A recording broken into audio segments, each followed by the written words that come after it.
আমাদের voice of বৃষ্টি চ্যানেলটি সাবস্ক্রাইব করে পাশে থাকা বেল আইকনটিতে ক্লিক করুন। আর হ্যাঁ, লাইক কমেন্ট করে পাশে থাকুন। আর নেক্সট পার্ট দেখতে চাইলে কমেন্ট করুন। ধন্যবাদ।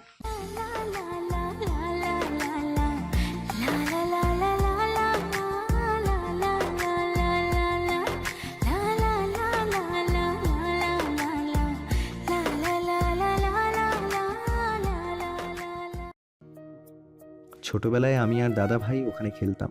কাদামাটি মেখে একাকার হয়ে যখন বাড়ি ফিরতাম তখন নানিমার সে কি রাগ, বারবার নিষেধ করতেন এভাবে কাদামাটি নিয়ে না খেলতে। কিন্তু কে শোনে কার কথা?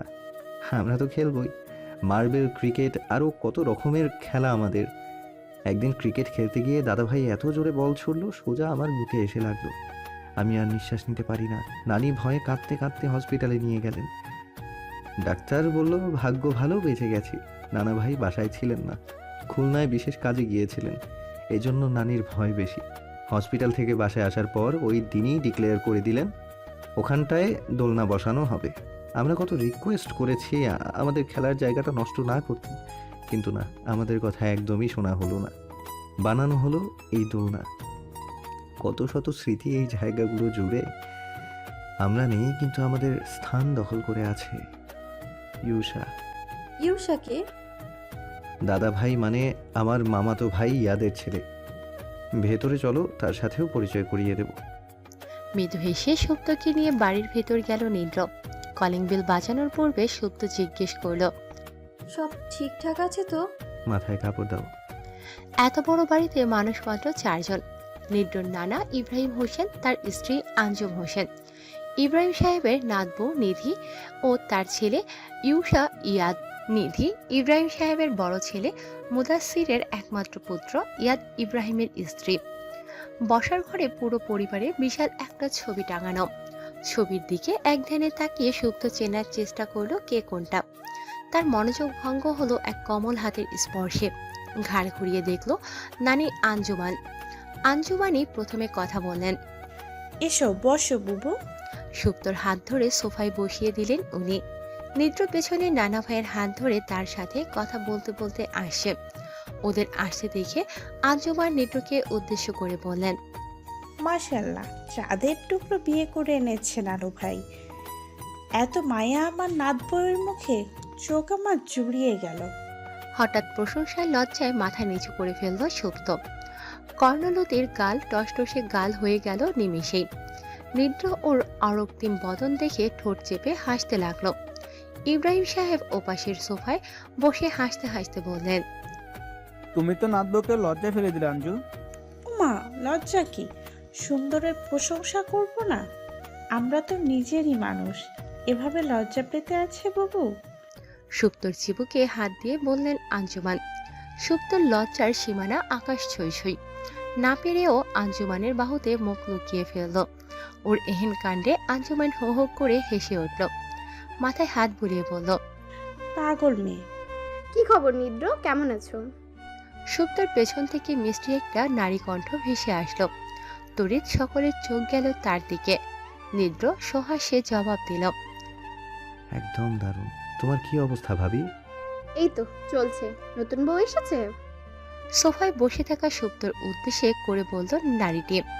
নিদ্র মাথা কাত করে সম্মতি দিতে সে চপল পায়ে হেঁটে এসে সুপ্তর সামনে দাঁড়ালো। আঞ্জুমান সুপ্তকে বললেন, ও হলো আমার বড় নাত বউ নিধি। সুপ্ত এক ঝলক মুখের দিকে তাকিয়ে দেখল কম বয়সী এক নারী। বুঝে উঠতে পারল না তাকে কদম বসি করবে নাকি মুখে সালাম দেবে। দ্বিধাদ্বন্দ্বের মাঝে উঠে দাঁড়ালো সে। নিধি হাসি মুখে বলল, সালাম করার পরিকল্পনা করছো?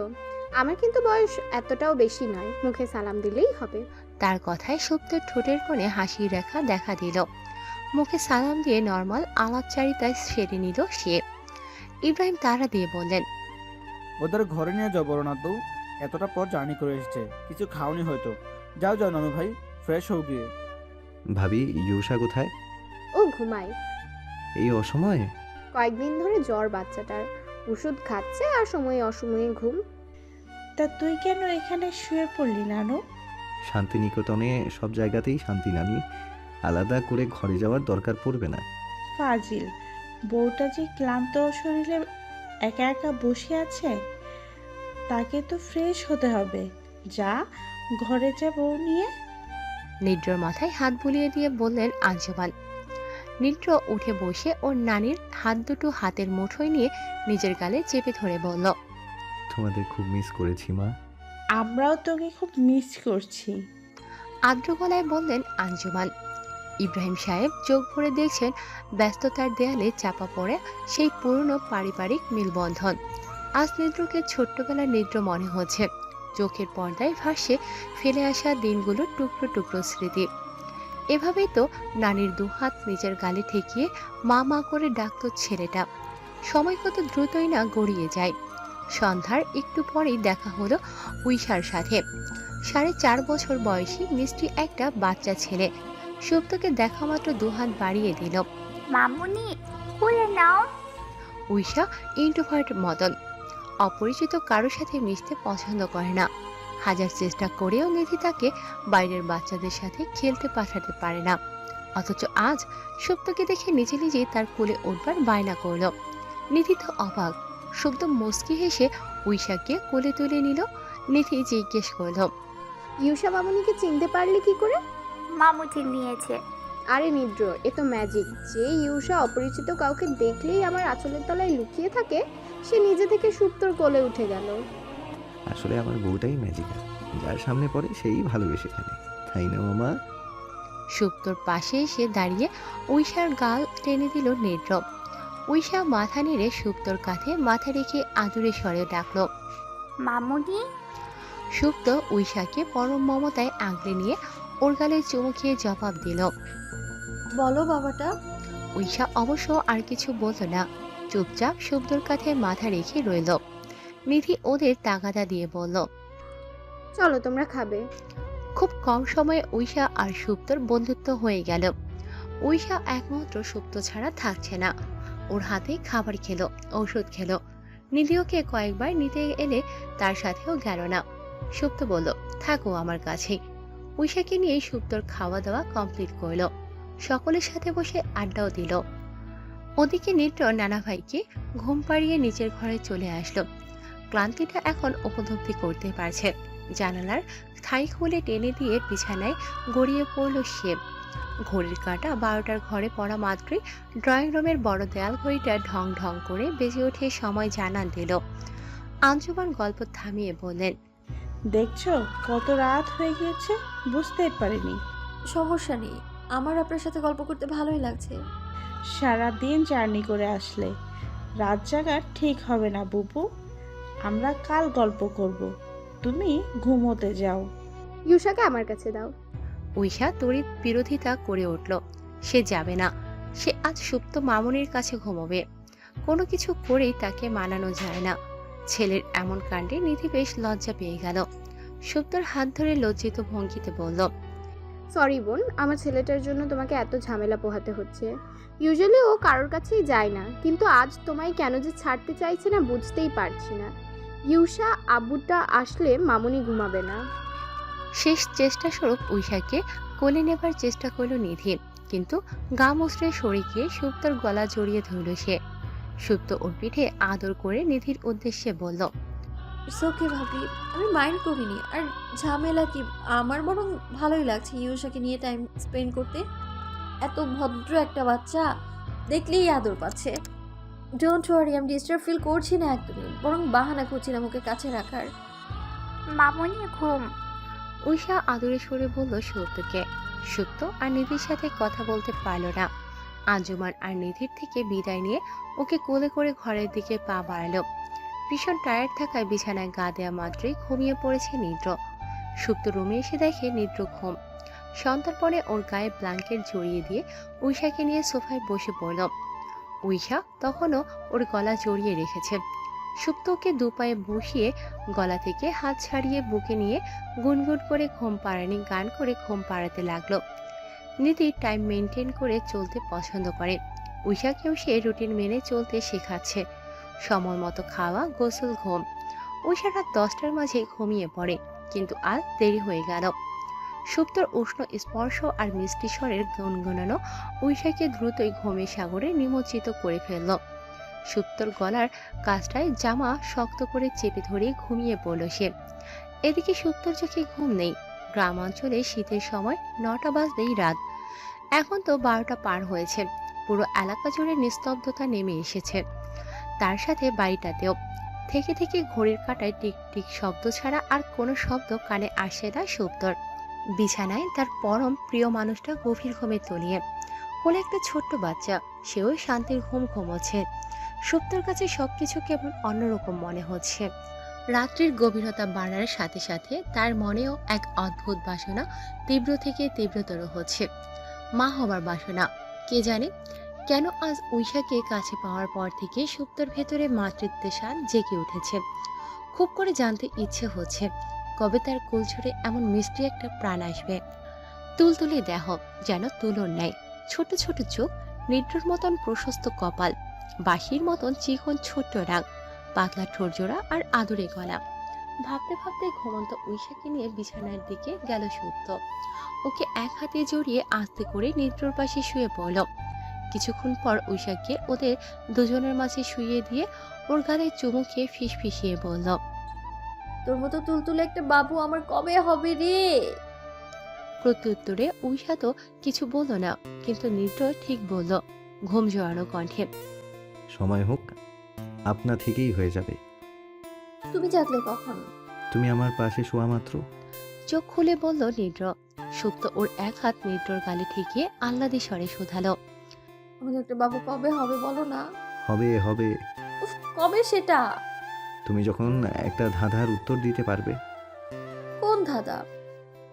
পৃথিবীতে কোন প্রাণীটা সকালবেলা 4 পায়ে হাঁটে, দুপুরবেলা 2 পায়ে হাঁটে এবং বেলা শেষে 3 পায়ে হাঁটে? তুমি জেনে বুঝে আমায় কঠিন ধাঁধা ধরেছো? খুব সহজ উত্তর, মাথায় খাটালেই পেয়ে যাবে। আর আমার বাবু? উত্তরের পর।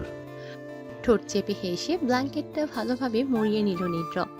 সুপ্ত ওর বাহুতে একটা কিল মেরে মুখ ফুলিয়ে বলল, বিশ্ব খারাপ তুমি। I agree with you. হামি দিতে দিতে বলল নিদ্র। সুপ্ত বিষণ্ণভাবে উইশাককে জড়িয়ে ধরে চোখ বন্ধ করল। ঘন ঘন নাক টানার শব্দে ঘুম ভাঙল তৌহিদের। লেপের নিচ থেকে মাথা বের করে দেখল তার বউ জানালার কার্নিশে মাথা ঠেকিয়ে ফুপিয়ে কাছে, আর কিছুক্ষণ পর পর নাক টানছে। রাত দুপুরে বউয়ের কান্নার সঠিক কারণ আন্দাজ করতে পারল না তৌহিদ। ঠান্ডা উপেক্ষা করে লেপ ঠেলে উঠে বসল। দুহাতে চোখ ঘষে হামি তুলে নিজেকে স্বাভাবিক করে কোমল কণ্ঠে বউকে জিজ্ঞেস করল, কাঁদে কেন আমার বউটা? তৌহিদের গলার স্বর পেয়েও হেলদোল হলো না রাফনিদের। স্রেফ কান্নার গতিতে বাড়ল। ব্যাপারটা সিরিয়াস মনে হলো তৌহিদের। বিছানা থেকে নেমে রাফনিদের পাশে গিয়ে দাঁড়ালো। আলতো করে হাতটা কাঁধে রাখতে ও ঝটকা মেরে সরিয়ে দিল তৌহিদের হাত। এহেন আচরণে হতভম্ব হয়ে গেল তৌহিদ। চোখ মুখ কুঁচকে অবাক হয়ে প্রশ্ন করল, হোয়াট হ্যাপেনিং রাফনিত? এমন অদ্ভুত আচরণ কেন করছো? রাফনিদ সে কথার জবাব দিল না। চোখের পানি মুছে ঘুরে তাকালো। কাটকাট গলায় বলল, আই ওয়ান্ট ডিভোর্স। সরি, বুঝলাম না। স্পষ্ট বাংলা ভাষায় তো বললাম, না বোঝার কি আছে এতে? রাফনিত, রাত 3:30 বাজে, ঠান্ডায় জমে যাওয়ার মতন অবস্থা, আর এত রাতে রসিকতা শুরু করেছো তুমি? তোমার কি আমায় দেখে মনে হচ্ছে আমি রসিকতা করছি? আমার বউটার কি হয়েছে আজকে? এত রেগে আছে কেন সে? রাফনিদের দুগাল আজলা ভরে নিয়ে আহ্লাদি স্বরে বলল তৌহিদ। রাফনিদ পুনরায় ওর দিকে নিজেকে ছাড়িয়ে নিয়ে পূর্বের চাইতেও কঠিন গলায় অনেকটা চিল্লিয়ে বলল, এত আহ্লাদ ভালো লাগছে না আমার। কি বলেছি আমি? ডিভোর্স চাইছি না। তুমি এই মুহূর্তে আমাকে ডিভোর্স দেবে। এই মাঝরাতে কিসের ভং ধরেছিস তুই? ডিভোর্স ডিভোর্স বলে মাথা খারাপ করে দিচ্ছিস। আর একবার ডিভোর্স শব্দটা উচ্চারণ করে দেখ, জিভ টেনে ছিঁড়ে ফেলবো একদম। বেয়াদব, মাথা খারাপ মেয়ে কোথাকার। বিয়ের সাথে তোর কাছে ছেলে খেলা মনে হয়? মন চাইলো বিয়ে করলাম, মন চাইলো ডিভোর্স দিয়ে দিলাম। কেন রে? কিসের অভাব রেখেছি আমি তোর? তোকে ভরণ পোষণ দিতে পারছি না, নাকি তোর ভালোবাসায় ঘাটতি পড়েছে? সদা জীবনটা বের করে দিতে প্রস্তুত থাকি, আর তুই 2 দিন পর পর তোর নতুন নাটক শুরু করিস। হ্যাঁ শুরু হয়। নাটক দেখতে ভালো লাগে না তো ছেড়ে দাও আমাকে। আবার ছাড়াছাড়ির কথা? কঠোর চোখে তাকায় তৌহিদ। রাফনিত নিঃশব্দে কাঁদে। তৌহিদ ওর চোয়াল ছেড়ে দিয়ে একটানে কাছে নিয়ে আসে, শক্ত করে জড়িয়ে ধরে গলায় কামড় বসিয়ে দেয়। কেন এরকম করছে বলো তো? নরম সুরে শুধায় রাফনিতকে। রাফনিত ওর পিঠ আঁকড়ে ধরে দুহাতে, কাঁধে মুখ গুজে শ্বাসরুদ্ধকর কান্নার মাঝে ভাঙা ভাঙা গলায় বলে, আমার সব ফ্রেন্ডদের 2-3টে করে বেবি, সবাই তাদের স্বামীকে সন্তান সুখ দিতে পেরেছে। আমি তো পারছি না, কখনো পারবো না। একটা অলক্ষী বাঁচা মেয়ে মানুষের সাথে তুমি কেন থাকবে তৌভি? বাজা শব্দটা একদম মস্তিষ্কে গিয়ে আঘাত করে তৌহিদের। চরচর করে পায়ের রক্ত মাথায় উঠে যায়। বস্ত্র মুষ্টিতে রাফনিদের হাত চেপে ধরে নিজের থেকে ছাড়িয়ে প্রবল এক থাপ্পড় বসায়। ছিটকে পড়ে রাফনিদ এক হাত দূরে। তৌহিদ ওর চুল খামছে ধরে টেনে তুলে মুখের সামনে ধরে রক্ত লাল চোখে ধরা গলায় বলে, সন্তান তোর কাছে এত বড় রাফনিত?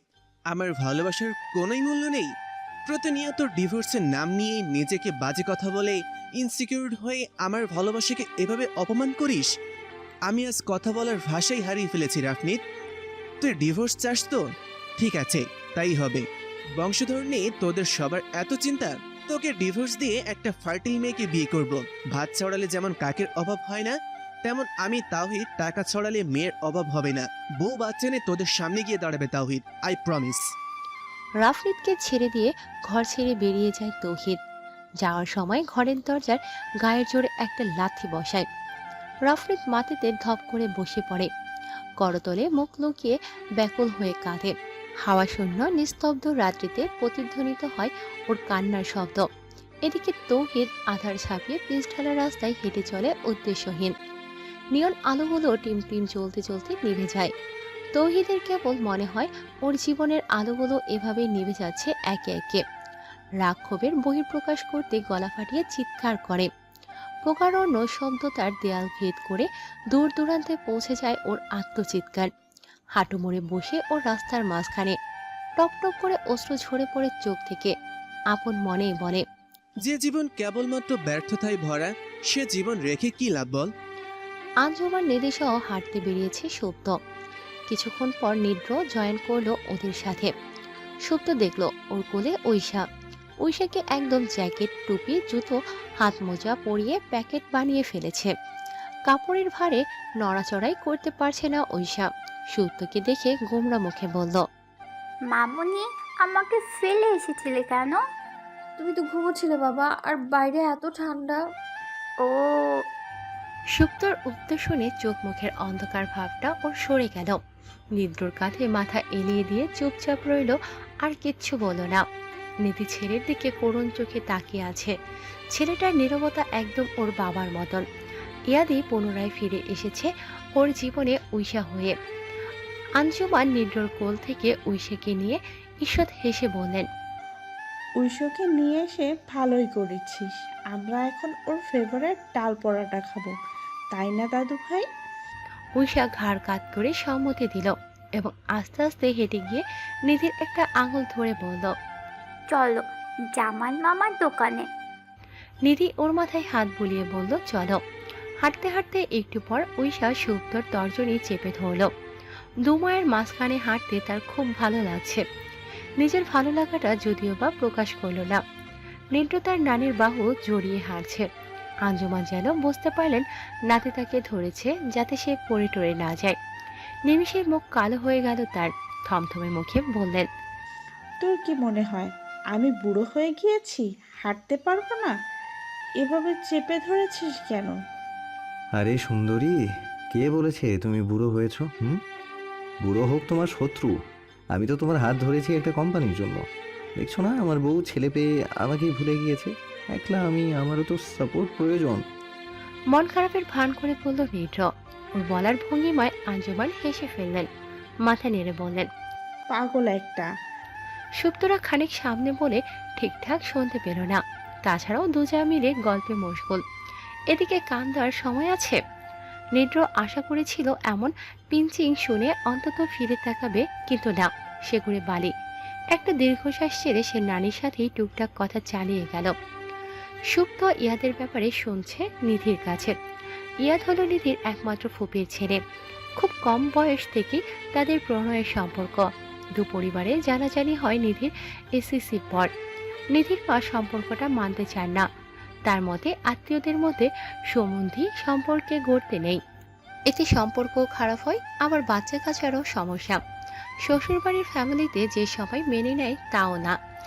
ইয়াদের বাবা মুদ্দাসির সাহেবও তো সম্পর্কে মানতে চান না, অনেক ঝামেলা হয়। ইয়াদ যেহেতু তখন এসএসসিও কমপ্লিট করে ফেলেছে, তাই বাবা মায়ের নিয়ন্ত্রণে সে ছিল না। মুদ্দাসির সাহেব বুঝে উঠতে পারছিলেন না কি করা যায়। পরে ওনার এক বন্ধু সাজেশন দিলেন, ছেলেকে নেভিতে ট্রাই করতে বল, দূরেও থাকবে, ক্যারিয়ারও সেট হয়ে যাবে। বলা বাহুল্য, ইয়াদ ভীষণ মেধাবী এবং লম্বা চওড়া, সুঠাম দেহের মানুষ ছিল। মুদ্দাসির সাহেব বন্ধুর সাজেশন শুনে ছেলেকে সেই সিদ্ধান্ত জানালেন, কিন্তু ইয়াদ একদমই মানল না, বরং শাসালো, নিজের থেকে দূরে পাঠালে ওকে নিয়ে পালিয়ে যাবে। বড় মুশকিলে পড়ে গেলেন মুদ্দাসির সাহেব, মাথায় খেলছিল না কি করা যায়। পরে তার মুশকিল আসান করে দিলেন ইয়াদের মা। সে ছেলেকে ইমোশনালি ব্ল্যাকমেল করে এটা সেটা বুঝিয়ে রাজি করল। চান্স পেল ইয়াদ নেভিতে, চলে গেল নিধির থেকে দূরে। নিধি ভাবল সম্পর্ক বোধহয় শেষ, ভেতরে ভেতরে ভেঙে পড়ল সে। কিন্তু কথায় আছে, যার সাথে যার ভাগ্য জুড়ে থাকে, হাজার চেষ্টা করেও তাদের আলাদা করা যায় না। প্রথম ছুটিতে ইয়াদ ঠিকই ফিরল তার কাছে। এক রাতে হুট করে এসে বলে, চল বিয়ে করব। নিধি তো অবাক, রাত বিরেতে দুঃস্বপ্ন দেখছে নাকি? কিন্তু না, দুঃস্বপ্ন ছিল না, সে রাত তো আর জীবনে অন্যতম সুখ স্বপ্নের রাত ছিল।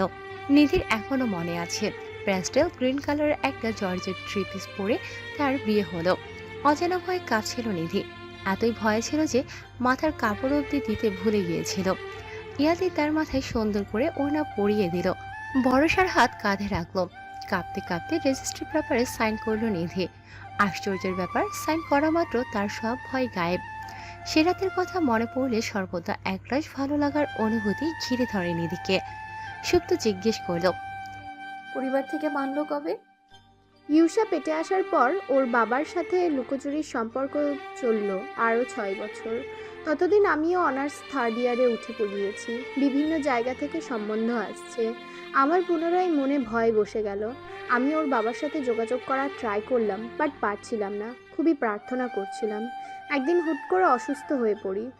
বান্ধবী সহ ডাক্তারের কাছে গিয়ে শুনি ইউষা পেটে।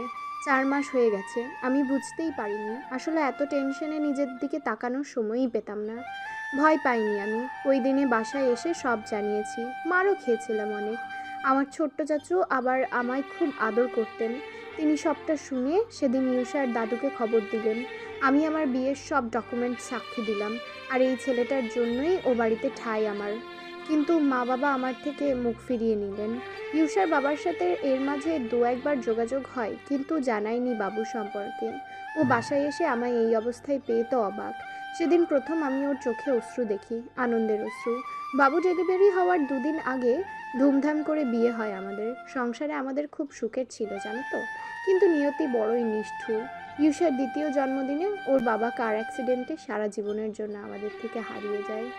এ পর্যায়ে থেমে যায় নিধি, কান্নায় গলা রোধ হয়ে আসে। সুপ্ত ওর কাঁধে একটা হাত রাখে। নিধি আর্দ্র গলায় বলে, জানো, ওর লাশটা চোখে দেখার মতো ছিল না। আমার বিশ্বাসই করতে পারছিলাম না আমার ইয়াদ আর নেই। স্টিল ও বাড়িতে গেলে আমার মনে হয় ইয়াদকে দেখতে পাচ্ছি। বাতাসে ইয়াদের শরীরের গন্ধ। ও আমার পাশ দিয়ে হেঁটে যায়, এমনটা অনুভব হয় আমার। কেঁদো না ভাবি, স্ট্রং হও। স্ট্রং তো আমায় হতেই হবে ছেলেটার জন্য। বড় মামা মামি কবে মারা যান? ইয়াদের মৃত্যুর 2 মাস পরেই আমার জাস্ট মনে হচ্ছিল কোনো অভিশাপ লেগেছে আমাদের পরিবারে। মৃত্যুর খেলা শুরু হয়েছে। বুক চেড়ে দীর্ঘশ্বাস বেরিয়ে আসে নিধির। সুপ্ত বুঝতে পারে না কি বলবে। এমন ভয়ানক গল্প শুনে কি বলতে হয় ওর জানা নেই। কথা বলতে বলতে যে হোটেলের কাছে চলে এসেছে বুঝতেই পারেনি ওরা। ঐশার গলা পেয়ে পা থেমে যায়। ঐশা নিধির হাত ছেড়ে দৌড়ে গিয়ে হোটেলের সিঁড়িতে ওঠে, উল্লাসিত হয়ে ডাকে, মামা, জামাল মামা, দেখো কে এসেছে। কিছুক্ষণ পর মাঝবয়সী একটা লোক বেরিয়ে আসে, 2 হাত বাড়িয়ে জাপটে ধরে ঐশাকে। একদিন পরে আইলা তুমি মামা, একা আসছো? এই হলো ইয়াশার জামান মামা। এনাদের হোটেলের খাবার অনেক সুস্বাদু, খেলে বুঝতে পারবে। চলো ভেতরে চলো। ওদের পেছনে নিদ্ররাও এসে দাঁড়ায়। সুপ্ত এক পলক নিদ্রর দিকে তাকিয়ে আঞ্জুমানের উদ্দেশ্যে বলে, নানি চলুন। হ্যাঁ হ্যাঁ চল। সকলে একসাথে ভেতরে যায়। এর মাঝে আর নিদ্রর সাথে কথা হয় না সুপ্তর, কেবল চোখে চোখে ইশারা হয়। নিদ্র ইশারাতেই বলে। ফেরবার পথে সুপ্ত যেন ওর সাথে যায়। ফেরার পথে ঠিকই সুপ্ত নিদ্রর পাশাপাশি হাঁটছিল। নিধির মনে হলো তাদের আলাদা একটু সময় দেওয়া উচিত। সে দ্রুত পা চালিয়ে আঞ্জুমানের কাছে ফিরে ফিসফিসিয়ে বলল ব্যাপারটা। আঞ্জুমান মুচকে একটা হাসি দিয়ে বললেন, আমরা তাহলে রিক্সা নিয়ে চলে যাই, কি বলো? নিধি তার কথায় সম্মতি দিল। দুজনেই একসাথে পা ব্যথার বাহানা বানিয়ে রিক্সা ডেকে ফেলল। সুপ্ত চট করে বলল ওরা রিক্সা করে যাবে। আঞ্জুমান তাকে মৃদু ধমক দিয়ে বললেন, কম বয়সী মেয়ে তুমি, হেঁটে আসবা, রিক্সা টিক্সা কি? হাঁটলেই স্বাস্থ্য ভালো থাকে, হেঁটেই আসো সময় নিয়ে। সুপ্ত কিছুই বুঝতে পারল না এদের হঠাৎ এমন অদ্ভুত আচরণের মানে। ঐশাকেও দিল না সাথে। বেচারি প্রশ্নবোধক দৃষ্টিতে নিদ্রর দিকে তাকালো। ওর দিকে তাকালে পুনরায় ভেবাচাকা খেয়ে গেল। নিদ্র তার দিকে হতাশাভাবে চেয়ে আছে। ভ্রু নাচিয়ে জিজ্ঞেস করল, কি? তুমি কিছুই বুঝতে পারোনি? কোন ব্যাপারে? কিছু না। আরে কি হয়েছে বলবে তো? কিছু না, আসো। তুমি দাঁড়িয়ে আছো কেন? না যাবো না, বলো আগে। আসো বলছি। হাত নেড়ে ডাকলো ও সুপ্তকে। সুপ্ত এক ছুটে নিদ্রর কাছে চলে গেল। প্রসঙ্গ পাল্টে নিদ্র ওর এক হাত আলতো করে চেপে ধরে মিষ্টি গলায় জানতে চাইল, আজ দেখতে চাও ওই ফসলে ভরা জমিগুলো? সুপ্ত মাথা নেড়ে না বোঝালো। কিন্তু কেন? ইচ্ছে করছে না, চলো না বাসায় যাই। আচ্ছা চলো। আমরা ঢাকায় কবে ফিরবো? কেন বলো তো? আমার না তোমার চুমু খেতে ইচ্ছে করছে। অনেকটা ফিসফিস করে বলল সুপ্ত, যা নিদ্রর কান অব্দি ঠিকই পৌঁছে গেল। হাসতে গিয়েও হাসল না নিদ্র। গলা খাঁকড়ি দিয়ে বলল, দাদার কথা মনে আছে? আছে আছে, এই ধাঁধা আমার জীবন খেয়ে ফেললো, অসহ্য। উফ। রাগ বিরক্তি একসাথে ঝরে পড়ল সুপ্তর কণ্ঠ থেকে। ওর বেগতিক অবস্থা দেখে নিদ্র মুখ লুকিয়ে ঠোঁট চেপে হেসেই ফেলল। বুঝতে পেরে সুপ্ত কান্না কান্না ভাব করে অনুযোগের সুরে বলল, হাসো হাসো, আমার থেকে সর্ব উপায়ে দূরে থাকতে পারলেই তো তোমার সুখ। জানি তো আমি, আমারই দোষ। তোমার মতো একটা কাঠখোট্টা রাগী মাস্টারমশাই টাইপ লোকের প্রেমে কেন যে আমি হাবুডুবু খাই, আমি নিজেই বুঝতে পারি না। দেউলিয়া বানিয়ে ছেড়েছো তুমি আমায়। নিদ্রর থেকে নিজের হাত ছাড়িয়ে নিয়ে একা একা হাঁটতে লাগলো সুপ্ত। নিদ্র বহু কষ্টে হাসি আটকে দুঃখী দুঃখী গলায় ওকে ডাকলো। ও তো এলোই না, বরং অতি রাগে নিদ্রকে দু চারটে গালি দিয়ে রিস্কা ডেকে তাতে উঠে পড়ল। একা একাই যাবে সে। এই অসভ্য দূরে দূরে থাকা স্বামী তার চাই না। কিছুটা পথ আসার পর ওর মনে হলো ও তো রাস্তা ভুলে গেছে। এখন কি হবে? নিজের বোকামের জন্য নিজের গালে কষিয়ে চর মারতে ইচ্ছে করলো সুপ্তর। মনে মনে বেকুল হয়ে ডাকলো, নিদ্র, আমায় বাঁচাও, আমি বোধহয় এবার হারিয়েই গেলাম। গত রাতে মেঝেতেই ঘুমিয়ে পড়েছে রাফনিদ। ঘুম যখন ভাঙলো তখন শরীরের অবস্থা ভীষণ খারাপ। সারা গায়ে ব্যথা আর জ্বর। মাথা মনে হচ্ছে ছিঁড়ে পড়ছে। চোখ মেলে রাখাটাও দায়। বহু কষ্টে ওঠার চেষ্টা করলো, কিন্তু পারল না। ক্ষীণস্বরে বার কয়েক ডাকলো তৌহিদকে, কিন্তু এলো না তৌহিদ। তীব্র অসুস্থতায় রাফনিদের রাতের ঝগড়ার কথা মনেই নেই। মেঝেতেই কতক্ষণ গুটিসুটি মেরে শুয়ে থাকলো ও। শীতের তীব্রতা অবশ্য বেশিক্ষণ ওভাবে পড়ে থাকতে দিল না। বিছানায় ওর এক কোণে চেপে ধরে কোনো রকমে উঠে দাঁড়ালো। কম্পিত পায়ে টলতে টলতে ধপ করে বিছানায় বসে পড়ল। দুহাতে মাথা চেপে ধরে বড় বড় নিঃশ্বাস ফেলল কয়েকটা। ঝাপসা চোখে আশেপাশে তাকিয়ে ফোনটা খোঁজার চেষ্টা করল। লাকিলি বালিশের কাছেই খুঁজে পাওয়া গেল। ম্লান মুখে টেনে নিয়ে সুপ্তর নাম্বারটা ডায়াল করলো। প্রথম কলে পাওয়া গেল না। হতাশ হয়ে ফোনটা রেখে দেবে ওই মুহূর্তে রিংটন বেজে উঠল। কোনো রকমে রিসিভ করে কানে ঠেকিয়ে শুয়ে পড়ল রাফনিদ। ওপাশ থেকে সুপ্তর কণ্ঠ ভেসে আসা মাত্র কেবল বলতে পারল, আমার শরীরটা খুব খারাপ রে, কেউ নেই পাশে, তুই একটু আয় না। বোনের অসুস্থতার খবর শুনে অস্থির হয়ে উঠল সুপ্ত। কান্নাকাটি জুড়ে দিল একদম। এক মুহূর্ত আর থাকতে ইচ্ছে করছে না তার এখানে। নিদ্র বেশ কয়েকবার তৌহিদকে ফোনে ট্রাই করলো, কিন্তু বারবার আনরিচেবল দেখাচ্ছিল।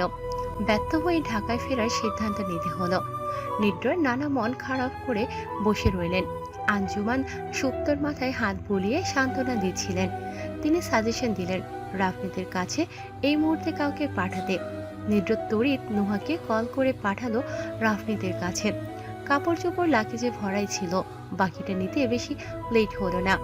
4টে ভাত খেতে যতখানি সময় যায়, সুপ্ত তবুও খেতেই পারল না। আঞ্জুমান যে কলকমা মুখে তুলে দিতে পারলেন ততটুকুই পেটে গেল। ওরা যখন রওনা হয় তখন উইশা ঘুমে। নিধি ওকে ঘুম থেকে জাগাতে চাইল, কিন্তু সুপ্তই দিল না। নিজ ঘরে গিয়ে উইশার ঘুমন্ত মুখে চুমু খেয়ে নিধিকে বলল, ভাবি ওকে নিয়ে ঢাকায় আসবেন প্লিজ। ভাগ্যটা এত খারাপ, বাচ্চাটাকে একটু প্রাণ ভরে আদরও করতে পারলাম না আমি। সুপ্তর গলা আদ্র শোনালো। নিধি ওর মাথায় হাত রেখে আশ্বস্ত করে বলল, তুমি মন খারাপ করবে না, শীঘ্রই আমাদের দেখা হবে ইনশাল্লাহ। আমাদের জন্য দোয়া করবে না ভাই। ইমার্জেন্সি না হলে এভাবে তাড়াহুড়ো করে যেতাম না। তুমি একটু সুস্থ হয়ে ওঠো, তোমায় ঢাকায় নেওয়ার ব্যবস্থা করব। ইব্রাহিম সাহেব নাতির মাথায় হাত রেখে দোয়া করে দিলেন। সুপ্ত নানা শ্বশুর নানি শাশুড়ি পাশ হয়ে সালাম করল। আঞ্জুমান ওর মাথায় হাত বুলিয়ে ছলছল চোখে বললেন, আবার এসো বুবু, সময় নিয়ে এসো। তোমাকে আমার ভারী পছন্দ হয়েছে। শান্তি মতন দুটো কথা বলার সময় হলো না তোমার সাথে। প্রত্যুত্তরে সুপ্ত ম্লান হেসে ক্ষমা চাইল তাদের কাছে। বলল অবশ্যই সময় নিয়ে আসবে, মন ভরে গল্প করবে তখন। গাড়িতে ওঠার পর পুনরায় সুপ্তর কান্নাকাটি শুরু হয়ে গেল। নিদ্রা ওর কাঁধে হাত রেখে অভয় দিয়ে বলল, কিচ্ছু হবে না রাফনিদের, নুহা আছে তো ওখানে। তুমি বুঝতে পারছো না আমার বুকের ভেতরটা কেমন যেন করছে এখন। আপু অসুস্থ হলে খুব ভেঙে পড়ে, কাছের কেউ এই মুহূর্তে যে নেই তার পাশে। ভয়ানক কষ্টে ভেতরটা পড়ছে আমার। এই দুঃসময় ভাইয়ার কি উচিত? ও দূরে যাওয়া, কোথায় গেল তার ভালোবাসা? হ্যাঁ, কাঁদতে কাঁদতে বলল সুপ্ত। নিদ্রা ওর চোখ মুছে দিয়ে মাথাটা বুকে চেপে ধরে বলল, নিশ্চয়ই কোনো ঝামেলা হয়েছে সুপ্ত। তৌহিদকে আমি দেখেছি, তোমার আপুকে সে ভীষণ ভালোবাসে। আমরা সবটা না জেনে তো কোনো মন্তব্য করতে পারি না। কেন পারি না? যাই হয় হোক, সে এমন অবস্থায় আমার বোনকে একা ছাড়বে কেন? এই অপরাধের জন্য তাকে কখনো ক্ষমা করবো না আমি, কখনো না। তৌহিদের খোঁজ নেই আজ অনেক দিন। সারাদিন বিষণ্ণতা ঘিরে রাখে রাফনিদকে। প্রকাশ করতে চায় না, নিজেকে হাসি খুশি দেখানোর চেষ্টা করে, কিন্তু আলটিমেটলি ব্যর্থ হয়। বিষণ্ণতা এমন একটা জিনিস, চাইলেও একে বুকের গহীনে লুকিয়ে রাখা সম্ভব নয়। একবার না একবার আপনজনদের নজরে ধরা দেবে, এটাই নিয়ম। একা একা বসে থাকতে ভালো লাগছে না রাফনিদের। সুপ্তর সাথে বসে একটু কথাবার্তা বলতেও মাইন্ড ডাইভার্ট হতে পারে। ঘরের লাইট নিভিয়ে সুপ্তর ঘরের দিকে পা বাড়ালো রাফনিদ। দরজাটা ভেতর থেকে লাগানো, দরজায় একটা কাগজ আটকানো, সেটাই বড় বড় করে লেখা, ডোন্ট ডিস্টার্ব মি। লেখাটা দেখে রাফনিদের ভ্রু কুঁচকে গেল। ড্রিম ড্রিম করে 2-3 বার পাড়ি দিয়ে জোর গলায় সুপ্তকে ডাকলো। মিনিট 2 পর সুপ্তর বিরক্ত মাখা গলা শোনা গেল, বারবার নক কেন করছো আপা? এই দরজাটা বন্ধ করে কি করছিস তুই? করছি। দরজা খোল, আমি ভেতরে আসবো। না, তুমি আসলে গল্প করবা, আমার পড়া হবে না। তুই আমাকে এত বড় কথা বলতে পারলি? আমি তোর পড়া নষ্ট করি? করো তো, তুমি এসে ওই এক গল্পই করো, আমি গল্পেই হারিয়ে যাই, আর এদিকে আমার পড়াও হারিয়ে যায়। এই বেয়াদব, এই আমার বাসায় এসে আমাকে কথা শোনানোর সাহস তোর কই থেকে আসে? ডিয়ার আপা, ফর ইউর কাইন্ড ইনফরমেশন, আমি কিন্তু তোমার বাসায় থাকতে চাইনি, তুমি আমায় টেনে রেখে দিয়েছো। নইলে নতুন জামাইয়ের সোহাগ ছেড়ে কে বোনের বাসায় পড়ে থাকতে চায় বলো তো? এত বড় অপবাদ আমি তোকে টেনে রেখে দিয়েছি? এই বদমাইশ, এক্ষুনি বের হয়ে যা তুই বাড়ি থেকে। আর আপা আপা কি? তখন থেকে দেখছি আপা ডাকছিস। তুই কি 90 দশকে চলে গিয়েছিস? হ্যাঁ, আমি এখন 90 দশকের সাদা কালো সময় আছি, যেখানে সিলি একটা মেয়েটা নিয়ে ঝগড়া করে হাজব্যান্ড ওয়াইফ একে অপরের মুখ দেখা দেখি বন্ধ করে দেয়। ওয়াইফ বুকে পাথর চাপা দিয়ে হাজব্যান্ডকে দ্বিতীয় বিয়ের ধন্না দেয়। সন্তান সন্তান করে ভালোবাসাকে দূরে ঠেলে দেয় বিচ্ছেদের কষ্টে। ভেতর পুড়ে যায়, কিন্তু মুখ ফুটে একটাবার বলে না, ছেড়ে যেও না, আমি ভালোবাসি তোমায়। টিপ্পিনি কাটছিস আমাকে? হ্যাঁ, টিপ্পিনি কাটছিস? কে শিখিয়েছে তোকে এসব? ওই বদরাগী বদমাইশ তৌহিদ, ওই শয়তানটা কোথায় গাপটি মেরে বসে আছে রে? আমাকে ডিভোর্স দিতে চেয়েছিল বদমাইশটা, এখন ডিভোর্স পেপার না পাঠিয়ে গাপটি মেরে বসে আছে কেন? জলদি ওকে সামনে আসতে বল। আর শুনে রাখ, আমি ওই বদমাইশের কষ্টে জ্বলিও না, পুড়িও না। রাফনিদ চলে যেতে উদ্যত হবে, ওই মুহূর্তে খট করে দরজা খুলে গেল। সুপ্ত দরজার ওপাশে কেবল মাথা বের করে বলল, আমি তোমায় টিপ্পনি কাটছি না আপা, সত্যি বলছি। আর তোমার বদমাইশ জামাই খাপটি মেরে বসে নেই, অভিমানে দূরে সরে আছে সে। তাকে ডিভোর্সের জন্য নয়, ভালোবেসে কাছে টানার জন্য ডাকো।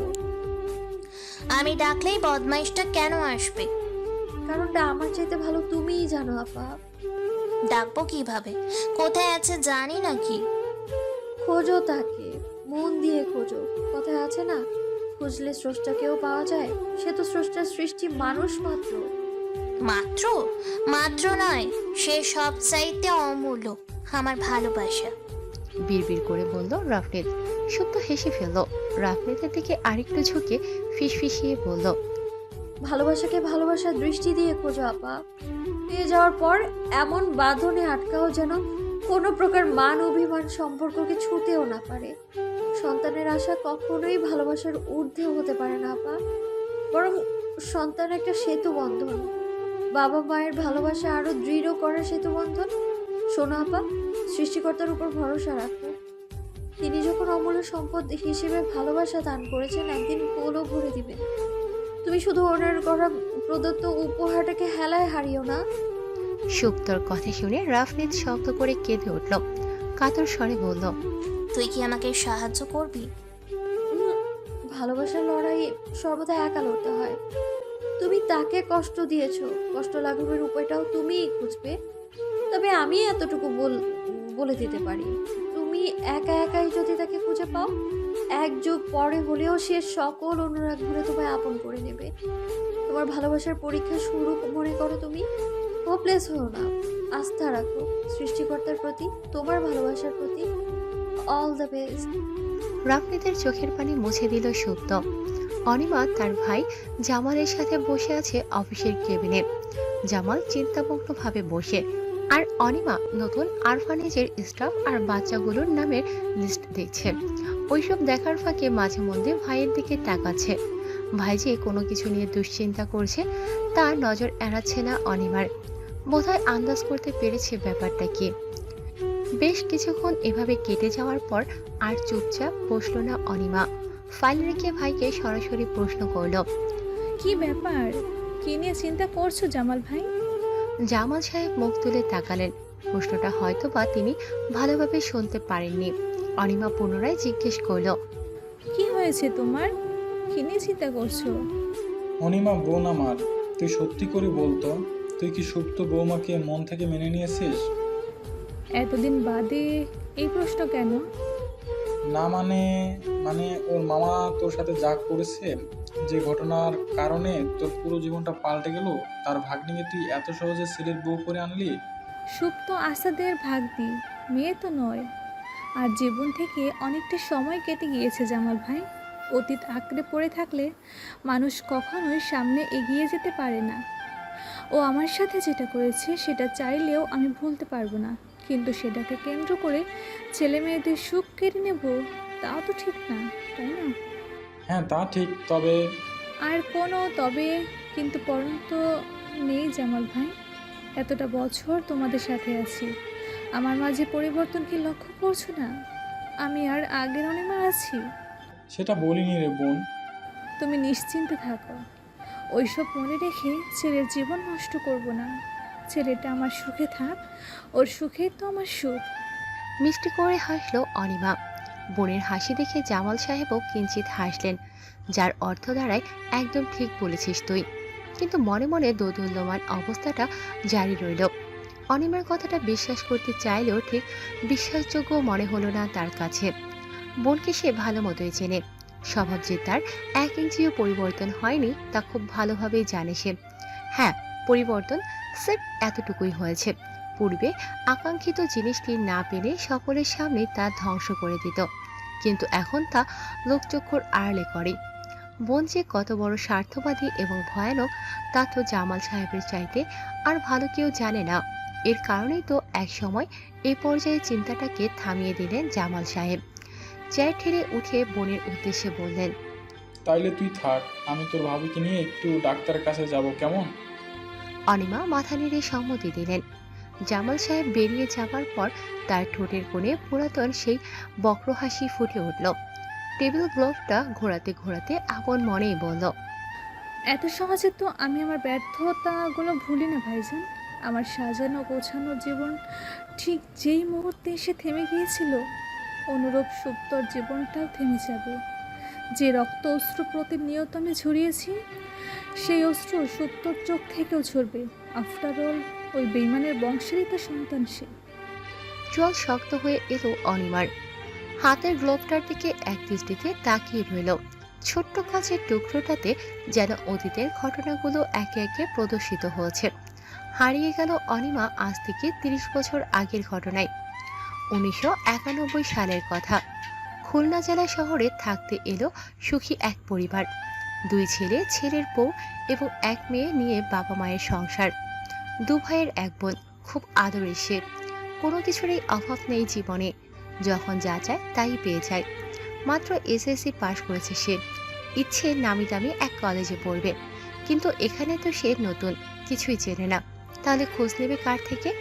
এরকম চিন্তায় যখন তার দিন কাটছে, তখনই পরিচয় হলো এক বড় ভাইয়ের সাথে। তাদেরই পাশের বাসায় থাকে। যেমন দেখতে তেমনই তার পরিচিতি। 2-3 বার কথা বলতেই সেই ভাইয়ের প্রতি আকর্ষিত হয়ে যায় সপ্তদশী মেয়েটা। বুঝে উঠতে পারে না মনের কথা কিভাবে বলবে, চিঠির মাধ্যমে নাকি সরাসরি। ভাবতে ভাবতে দিন গড়ায়, কিন্তু সুযোগ আর আসে না।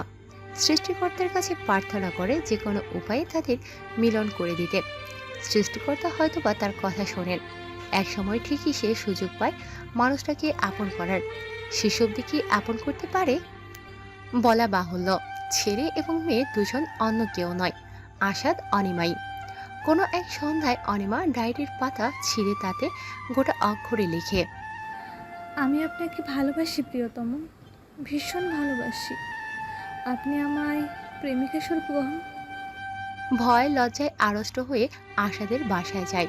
ভাগ্য খারাপ, ওই মুহূর্তে আসাদ বাসায় উপস্থিত ছিল না।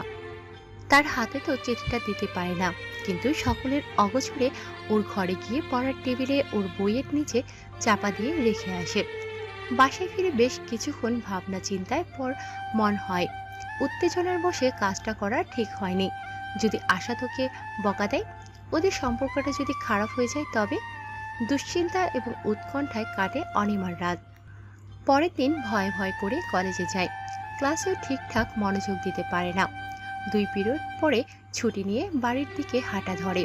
কি মনে করে বাড়িতে না গিয়ে ইউটার্ন নিয়ে কলেজের কাছেই একটা পার্ক, সেখানে চলে যায়।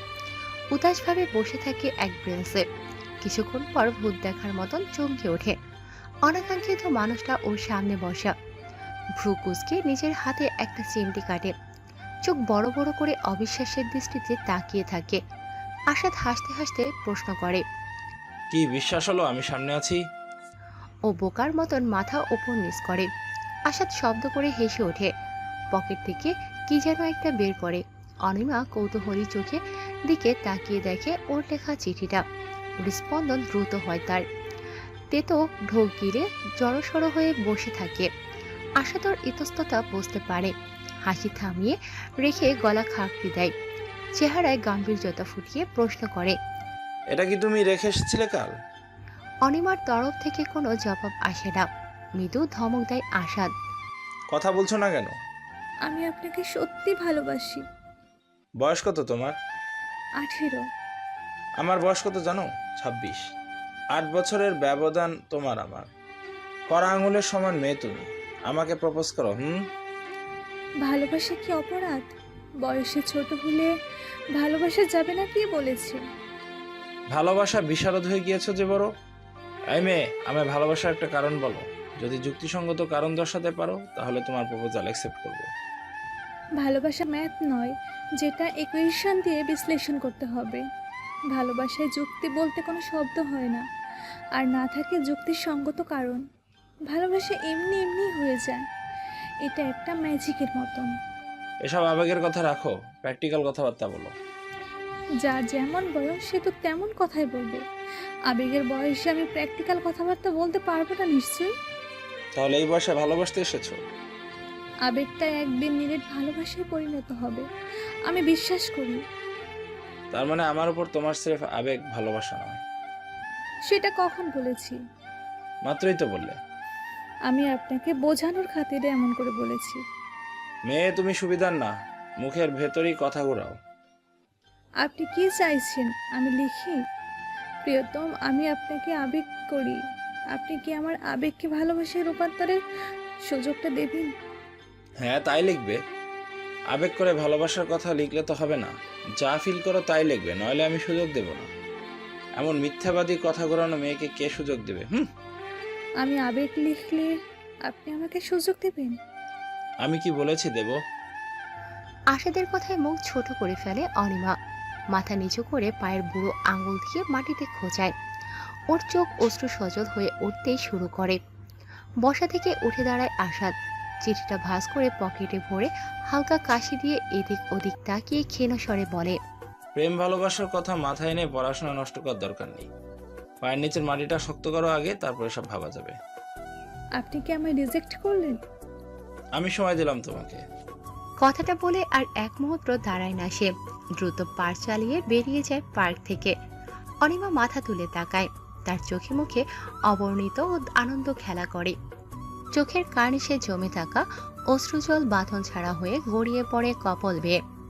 এ অশ্রু বিরহ বেদনার নয়, অনাকাঙ্ক্ষিতভাবে অমূল্য সুখ প্রাপ্তির অশ্রু। অনিমার সুখে প্রকৃতিও যেন আনন্দিত হয়। আচানক রৌদ্রোজ্জ্বল আকাশ ফোরে ঝুম বৃষ্টি নামে। অনিমা দেখে আকাশের বুকে ধূসর মেঘের রেশ অতি নগণ্য। ঠোঁটের করে এক চিলতে হাসি ফুটে ওঠে তার। রোদ্দুরে বৃষ্টি নাকি প্রেম প্রেম বৃষ্টি। কি নাম দেবে তার? ইউনিভার্সিটিতে বিশেষ ভালো বন্ধু হয়নি শুভ্রর। ওর ক্লাসমেটরা গ্রুপিং করে থাকতেই পছন্দ করে। সেও একটা গ্রুপে আছে বলা চলে, কিন্তু কলেজ লাইফে যেমন হুট করে বেস্ট ফ্রেন্ড হয়ে যেত, অমন বেস্ট ফ্রেন্ড এখনো কেউ হয়ে ওঠেনি। তার ধারণা কখনো হবেও না। একটা বয়সের পর বন্ধুত্ব হয় প্রয়োজনের। আর ভার্সিটিতে যাওয়ার সময় হঠাৎ শাড়ি পরতে ইচ্ছে হলো শুভ্রর, কিন্তু আপুর বাসায় ওর কোনো শাড়ি নেই। ভাবলো আপুরই একটা শাড়ি পরবে। রাফনিদ সেই তখন থেকে ল্যাপটপে মুখ গুজে আছেন, কে জানি কি করছে। আপুর ঘরে গিয়ে বিরক্ত হলো শুভ্র। বিরক্ত মাখা গলাতেই প্রশ্ন করল, তোমার আলমারির চাবি কোথায়? কেন? একটা শাড়ি দাও তো আমায়। কি করবি এই শাড়ি দিয়ে? কি আবার পরবো? তুই না ভার্সিটি যাবি? হ্যাঁ, ওখানেই শাড়ি পরে যাব। ভার্সিটিতে হতো শাড়ি কেন? কাহিনী কি তোর? উফ, কিছু না, আজকে শখ হয়েছে শাড়ি পরে যাব। দাও না প্লিজ। ওয়ার্ড্রপের দ্বিতীয় ড্রয়ারে চাবি আছে, যা বের করে পরে নে। আমি একা একা শাড়ি পরতে পারি না, তুমি হেল্প করো। বুড়ো হয়ে যাচ্ছিস, এখনো শাড়ি পরতে পারিস না? ছি। তুমি কি আমায় হেল্প করবা আপু? পারবো না, আমি বিজি। যাও, লাগবে না তোমাকে। অভিমানী সুরে বলল শুভ্র। রাফনিদ তেমন কোনো প্রতিক্রিয়া দেখালো না, কিন্তু শাড়ি বের করার পর সে তার কাজ ফেলে ঠিকই শুভ্রকে রেডি করে দিতে চলে এলো। শুভ্র কিছু বলল না, কেবল ঠোঁট চেপে হাসলো একটু। ভার্সিটিতে গিয়ে ফাইনাল পরীক্ষার খোঁজ খবর নিল আগে। এক বান্ধবীকে পটিয়ে তাকে নিয়ে গেল হলে। সিটটা ছেড়ে দিতে চাইছে শুভ্র, তারই ব্যবস্থা করতে। এরপর ক্লাস অ্যাটেন্ড করলো। ক্লাসে মাশাআল্লাহ অনেক বকাও খেলো। সবশেষে মুখ ভার করে ক্যান্টিনে গিয়ে বসলো খাবার খেয়ে খালি পেট ভরতে। আজ ওকে যেই দেখছে সেই প্রশ্ন করছে, হুট করে শাড়ি কেন? তেমন কোনো জবাব সে দিচ্ছে না, কেবল হাসছে একটু করে। ক্যান্টিনে বান্ধবীর সাথে টুকটাক কথাবার্তা বলতে বলতে মাত্রই বার্গারে কামড় বসিয়েছে শুভ্র। ওই সময় কে যেন পেছন থেকে তার নাম ধরে ডাকলো। ভ্রুকুসকে পিছু ফিরে দেখে ওরে ফ্যাকাল্টির এক বড় ভাই, নাম স্নিগ্ধ। একটু মাস্তান টাইপ, কিন্তু চেহারা দেখলে বোঝা যায় না। সবসময় সাদা পাঞ্জাবি আর কালো প্যান্ট পরে থাকে। ভদ্র ভাব, কিন্তু ভদ্রতার অভাব। এমন সময়ে এই পাজি লোককে দেখে শুভ্রর মেজাজ খারাপ হয়ে গেল। কুচকানো ফ্রুজোরা আরো কুচকে উকি মেরে দেখলো সদল বলে হাজির হয়েছে ব্যাটা। ওদের দেখে সুপ্তর বান্ধবী অ্যানি চাপা সরে জিজ্ঞেস করল, মাস্তানগুলা এখানে কি করে দোস্ত? জানি না। বিরক্তি চেপে চেয়ার ঠেলে উঠে দাঁড়ালো সুপ্ত। কৃত্রিম হাসি ফুটিয়ে মিষ্টি করে বলল, আরে স্নিগ্ধ ভাইয়া, কি করছিলে সুপ্ত? এই তো ফ্রেন্ডদের সাথে বসে গল্প করছিলাম একটু। আমি কি ডিস্টার্ব করলাম তোমাকে? সুপ্তর এবার গা পিত্তি যেন জ্বলে যায়। জোরপূর্বক হাসিটা বজায় রাখতে হলো তাকে। কিছু বলেন ভাইয়া, শুনেছি আপনার দর্শন পাওয়াই নাকি দুষ্কর। এত ব্যস্ত মানুষ আপনি, নিঃশ্বাস ছাড়ারও নাকি সময় নেই। সেখানে আমাকে নিজে এসে দেখা দিলেন, কথাও বললেন, এই যে বড়ই সৌভাগ্যের ব্যাপার। সুপ্তর কথা শুনে অ্যানির মুখ হা হয়ে গেল। ও বিশ্বাসই করতে পারছে না সুপ্ত এই মাস্তানের এমন প্রশংসা করছে। এদিকে এসব আহ্লাদি কথায় লজ্জা পেল স্নিগ্ধ। লাল হয়ে উঠল ওর গাল। গলাটা খাদে নামিয়ে বলল, কি যে বলো না তুমি, কোথায় ব্যস্ততা আমার? আমি তো সব সময় ফ্রি তোমার জন্য। সুপ্তর কান পর্যন্ত এসেছে ওর কথা। মনে মনে ভেঙচি কাটলো সে কয়েকবার, আর বলল, লাল বাদর, তোর গালে আমি কটাস কটাস করে চড়াই। আমার জন্য তুই ফ্রি থাকবি কেন রে অসভ্য, সর এখান থেকে। কিন্তু মুখে বলল, তা কি মনে করে ভাইয়া? না মানে সুপ্ত, তোমাকে শাড়িতে খুব সুন্দর লাগছে, সবসময় শাড়ি পরো, এটাই বলতে এসেছিলাম। Thank you so much. আপনি বলেছেন অবশ্যই শাড়ি পরবো ভাইয়া। ওকে, তোমার বান্ধবী। ইনির দিকে আঙ্গুল তাক করে জিজ্ঞেস করলো স্নিগ্ধ। সুপ্ত মাথা নেড়ে বলল, হ্যাঁ, কি রে অ্যানি, বড় ভাইকে সালাম দে। এনির হাতে চিমটি কাটলো সুপ্ত। ও থতমত খেয়ে হাত তুলে সালাম দিল স্নিগ্ধকে। স্নিগ্ধ হাসি হাসি মুখ করে সালাম নিল। ছোট বউ ভালো আছো? জি ভাইয়া। আচ্ছা, ভালো থাকলেই ভালো। তো সুপ্ত, তোমার সাথে আমার একটা জরুরি কথা আছে। তার আগে আমার একটা ইন্টারেস্টিং কথা শুনুন ভাইয়া। হ্যাঁ বলো। আপনি কি একটা জিনিস খেয়াল করলেন? আপনার আর আমার মাঝে একটা দারুণ মিল আছে। আমি এখনই অ্যানালাইসিস করলাম। কিরকম কিরকম? আপনার আর আমার নামে দেখুন, আপনার নাম স দিয়ে স্নিগ্ধ আর আমার নামও স দিয়ে সুপ্ত। একদম ভাই বোনের মতো ম্যাচিং নাম। আবার আপনি আমার 2 ইয়ার সিনিয়র, যেমন বড় ভাইয়ারা হয়। নাম শুনলে তো যে কেউ চোখ বন্ধ করে বলে দেবে স্নিগ্ধ সুপ্তর বড় ভাই, তাই না? ঠিক বলেছি না আমি অ্যানি? এনির হাতে টোকা মেরে বলল সুপ্ত। এনি ওর এই সময়ে এরকম কথার মানে বুঝতে পারল না। বোকার মতো মাথা নাড়ালো কেবল। ওদিকে স্নিগ্ধর মুখ শুকিয়ে এতটুকু হয়ে গেছে। সে আর কিছু বলতে যাবে তার পূর্বেই সুপ্ত হাত ঘড়ির দিকে একবার তাকিয়ে ব্যস্ত হবার ভঙ্গি করে বলল, এই মা, এতটা বেজে গিয়েছে, আমায় তো ফিরতে হবে, একটা ইম্পর্টেন্ট কাজ আছে। দেখেছেন স্নিগ্ধ ভাইয়া, ভুলেই গিয়েছি আমি একদম। আচ্ছা আমি আজ আসি, হ্যাঁ, আবার কথা হবে আপনার সাথে, বাই। হ্যান্ডব্যাগটা টেবিল থেকে তুলে নিয়ে হাঁটা দিল সুপ্ত। ওকে এগোতে দেখে এনিও পিছু পিছু চলে গেল। ভার্সিটির বাইরে এসেও সুপ্তকে জিজ্ঞেস করল, কি হলো এসব ভেতরে? বড় ভাইয়ের সংখ্যা বাড়লো একটা। মানে? মানে সে আমার প্রপোজ করতে এসেছিল, আমি তাকে বড় ভাই বানিয়ে দিলাম। তুই কেমনে জানলি সে তোকে প্রপোজ করতে এসেছিল? ম্যাজিক করে জেনেছি। আহা বল না।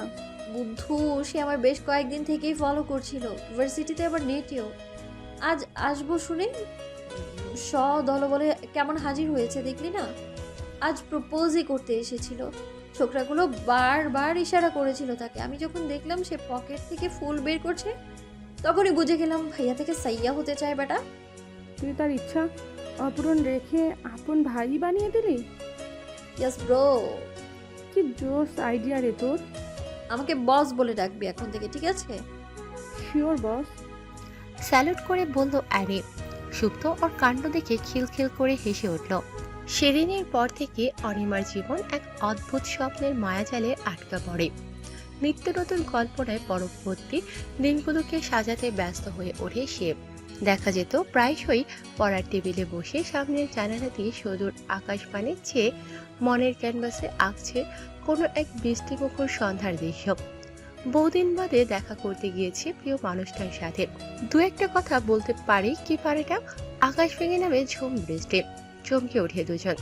বৃষ্টি থেকে গা বাঁচানোর নিমিত্তে প্রিয়তম যখন তার ডান হাত আলতা করে নিজ হাতের মুঠোয় চেপে ধরে চপল পায়ে এগিয়ে চলে ছাউনি নিচে, ঠিক সেই মুহূর্তে অনিমার সারা শরীর জুড়ে কাঁপন ধরে।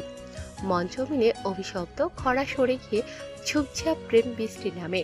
চোখ বন্ধ করে ঠোঁট কামড়ে নিজের পাগল পাগল মনটাকে সামলায়। বাস্তবে যখন ফিরে তখন লজ্জায় রক্তিম হয়ে ওঠে তার বদনখানা। কল্পনায় আঁকা সেই অদ্ভুত সন্ধেবেলাটা হুট করে তার বড্ড প্রিয় হয়ে যায়। 2 বছর কাটে চোখের পলকে। নির্দিষ্ট সময় পর চোখ ভরা স্বপ্ন আর বুক ভরা আশা নিয়ে যখন প্রিয়তমের দোরগোড়ায় পা রাখে, তখন এক নতুন সত্যের মুখোমুখি হতে হয়। এই একটা সত্য তার পুরো জীবনটাকে তছনছ করে দেওয়ার জন্য যথেষ্ট ছিল। একটা ছোট্ট শব্দ, ভালোবাসা। ছোট্ট শব্দটা ঘিরে কত শত সুখ স্বপ্ন সাজানো, জড়িত 3টে জীবন। এক ঝটকায় সব শেষ।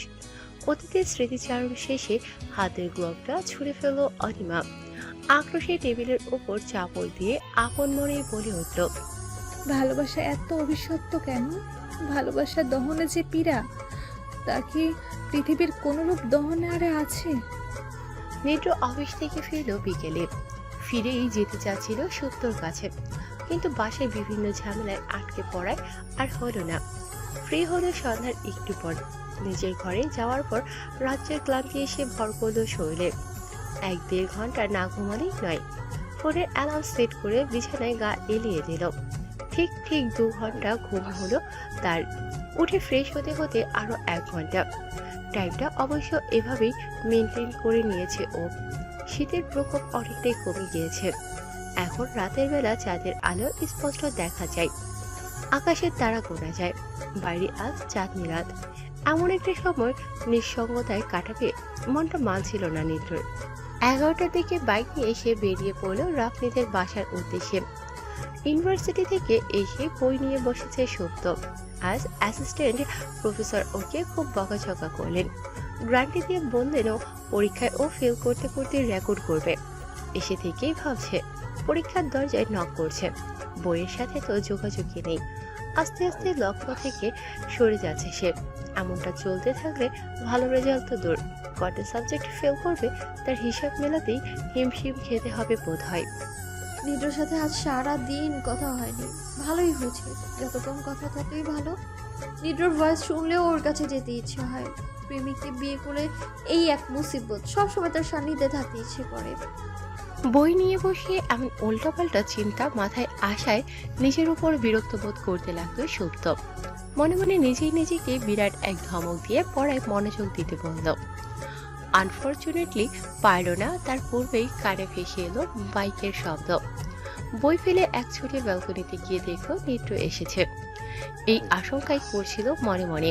মাথা নেড়ে হতাশ সুরে নিজেকে উদ্দেশ্য করে বলল, এবার তোকে ফেল করা থেকে কেউ আটকাতে পারবে না সুপ্ত। নিদ্রকে ওপরে এসে আর কলিং বেল বাজাতে হলো না।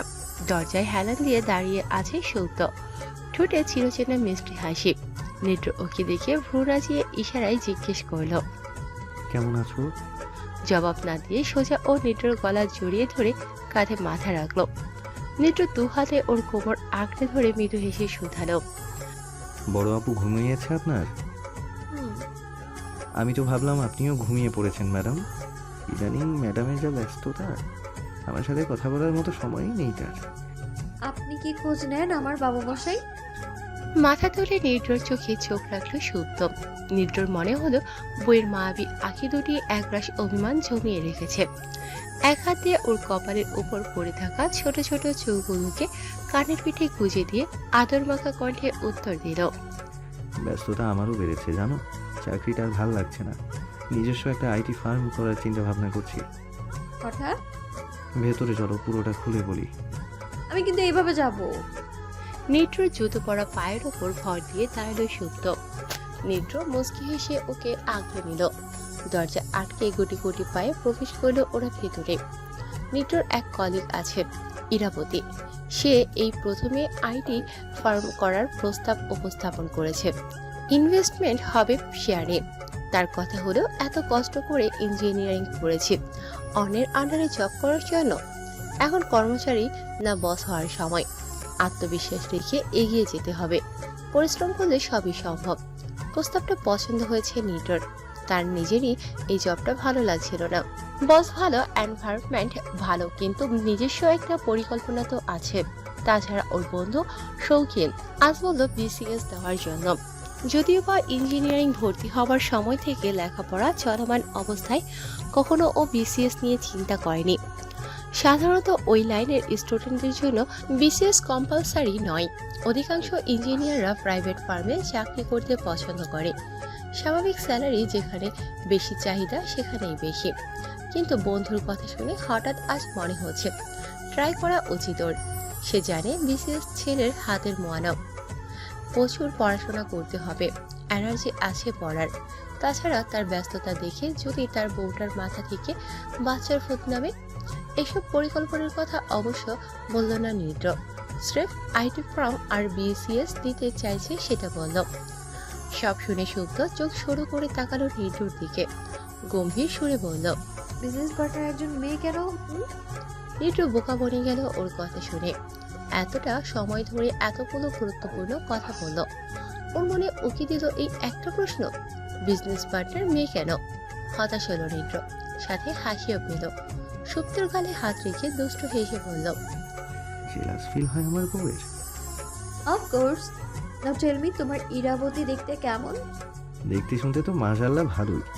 তার মানে তুমি ওকে লক্ষ্য করেছো? ভালোভাবে লক্ষ্য করেছো না? কথাবার্তা বলতে গেলে তো একটু লক্ষ্য করতেই হয়। না, লক্ষ্য করবে না তুমি। বাসায় বউ আছে না তোমার, তার দিকে সারাদিন তাকায় থাকো, কেউ তো কিছু বলবে না। ইরার দিকে তাকালে সেও তো কিছু বললো না আমায়। বাহ বাহ, ইরাবতী থেকে ইরায় নেমে এসছো। এক দেখায় এই অবস্থা, ভবিষ্যতে আরো কি করবা? সব বন্ধ তোমার। কোনো ফার্ম টার্ম দেওয়ার হবে না তোমার, না কোনো চাকরি করতে হবে। তোমার ইরা শিরা উপশিরা কিছু বলেনি তো কি হয়েছে? আমি বলছি না, ওয়ার্ন করছি, তুমি কারো দিকে তাকাবা না। না মানে না, আমার শুধু তুমি আমার দিকে তাকিয়ে থাকবা তুমি। আচ্ছা ঠিক আছে, তোমার দিকে তাকিয়ে থাকবো সবসময়। সুপ্তর চিবুকে ঠোঁট ছুঁয়ে বলল নিদ্র। মুচকি হেসে নিদ্রর পায়ের ওপর থেকে নামলো সুপ্ত। Very good. রাতে খেয়েছো বউটা? সে কি, এত রাত হয়ে গিয়েছে এখনো খাওনি তুমি? এত অবাক কেন হচ্ছ? খাওনি তো তুমিও। কে বলেছে? আমি কবজি ডুবিয়ে খেয়ে এসেছি, গলা অবধি খাবার ভরা। মিথ্যে কথা, আমি জানি তুমি এখনো উপোস। তুমি বুঝলে কি করে? কেমন লেগেছে কমেন্ট করে জানাও। ভালো হলেও বলবে, অথবা মন্দ লাগলেও আমাকে বন্ধু ভেবে বলে দেবে। আমি সবসময় তোমাদের একজন বন্ধু হিসেবেই থাকতে চেয়েছি, তাই তোমরাও আমার পাশে থেকো। সবাই অবশ্যই শুনে লাইক কমেন্ট করবে। ধন্যবাদ।